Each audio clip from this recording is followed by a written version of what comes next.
আমার কলিজার টুকরা যশোরের ভাইয়েরা, মানুষের মর্যাদা আল্লাহ এত বাড়িয়েছেন, মানুষ জীবিত থাকলেও যেমনি মর্যাদাবান, মরে গেলেও মর্যাদাবান। সুবহানাল্লাহ পড়েন।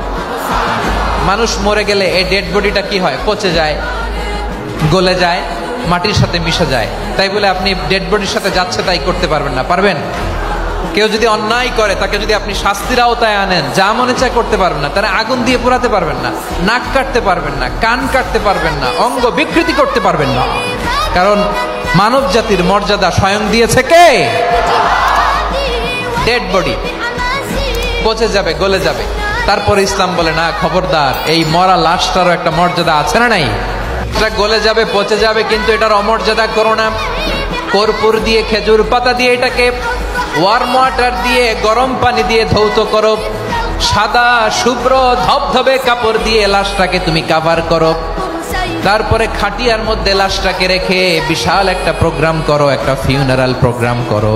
ওই প্রোগ্রামের ডানে বায়ে পেছনে লাশটারে রাখলে হবে না, প্রোগ্রামের একেবারে সামনটাতে তুমি লাশটাকে রাখো। সুবহানাল্লাহ।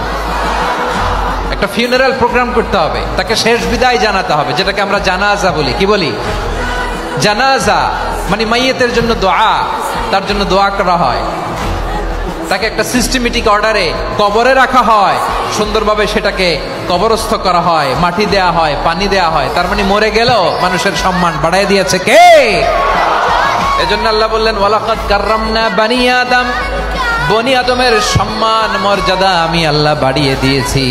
মানুষের সম্মানে তুমি কখনো আঘাত করো না, ঠিক কি না?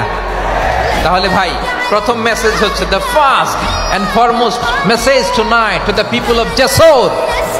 আল্লাহ বলেন, I have dignified the status of son of Adam.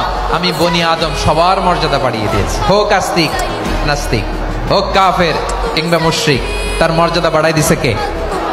যখন বন্যা হয়, আমরা ত্রাণ নিয়ে যাই, আমরা শুধু মুসলমানদেরকে ত্রাণ দেই নাকি?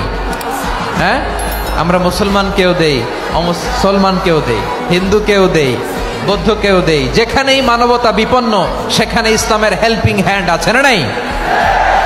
সুবহানাল্লাহ। কি দিন আমরা পেয়েছি, কি বিধান আমরা পেয়েছি। ওয়ালাকাদ কাররামনা বানি আদম, আমি বনি আদমকে সম্মানিত করেছি।